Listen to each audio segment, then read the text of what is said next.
चरित्र गायन करते हैं और श्रवण करते हैं, तो श्री राम का भी सुनते हैं, उसमें रावण का भी है।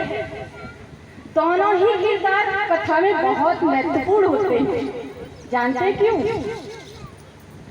कथा में दोनों किरदार महत्वपूर्ण इसलिए होते हैं क्योंकि श्री राम जो कि आदर्शवान है, जिनका जीवन चरित्र आदर्शमय है, जिनका हम सबको अनुकरण करना चाहिए, मर्यादा में चलने वाले, इसलिए उनका कथा में गायन होता है। और दूसरा रावण, राम भी एक राजा है, लेकिन राम से भी ज्यादा श्रेष्ठ, ताकतवर, बलशाली और भक्त रावण है। और उसके बावजूद भी इतना बुद्धिमान रावण, उसका हम पुतला बनते हैं। और श्री राम जिनके हम चरित्र का गायन करते हैं, उन्हें पूछते हैं कि क्या फर्क है? रावण ने कुछ नहीं किया जीवन में, कोई गलती नहीं की बहुत बड़ी। रावण ने जीवन में सिर्फ एक गलती की कि दूसरे की पत्नी को उठाकर अपने घर तक ले गया। उसने उसको मां की दृष्टि से ही देखा, कभी गलत भाव से नहीं देखा। उसके बावजूद भी रावण को हम जलाते हैं। और राम ने हर स्त्री में मां का रूप देखा, कभी किसी की पत्नी की तरफ नजर उठा के नहीं देखा। इसलिए हम राम का गायन करते हैं। तो अब रावण ने क्या गलती की हम सभी जानते हैं। अब सोचिए आप, जब एक रावण ने इतनी छोटी सी गलती की तो उसकी इतनी बड़ी सजा कि आज भी हम उसका पुतला जला रहे हैं। और आज का व्यक्ति पर स्त्री पर कितनी गलत नजर डालकर रखता है। मैं अधिकतर पुरुषों की बात कर रही हूँ। बहुत ही कम लोग आज के समाज में अच्छे बने हुए हैं।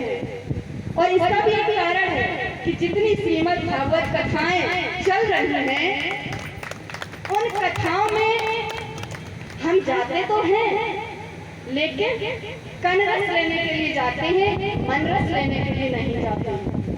जहाँ हमें नाचने गाने को मिलता है वहाँ बहुत भीड़ होती है, और जहाँ वाकई में कथा मिलती है वहाँ हम नहीं जाते। इसीलिए चारित्रिक रूप से हम गिर रहे हैं।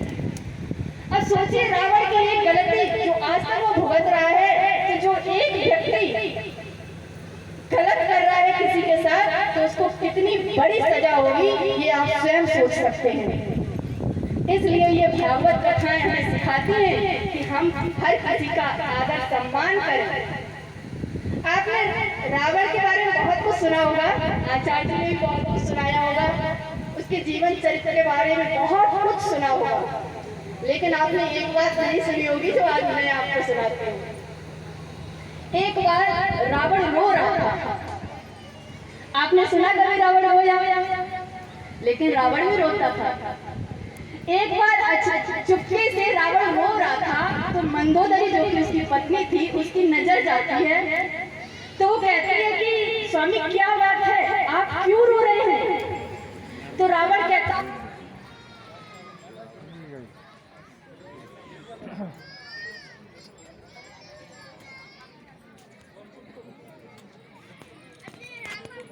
तो मंदोदरी ने पूछा क्यों रो रहे हो?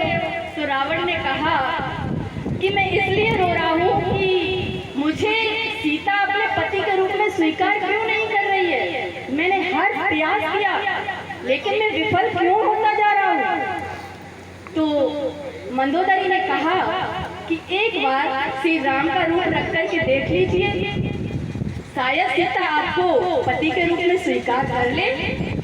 तो रावण कहता है कि मैंने ये भी करके देख लिया, और जब मैंने श्री राम का रूप रखा और रख कर के सीता के पास पहुंचा, तो मुझे सीता ही नहीं बल्कि इस लंका की हर पत्नी, हर बेटी, हर बहन मुझे माँ के रूप में दिखाई देने लगी।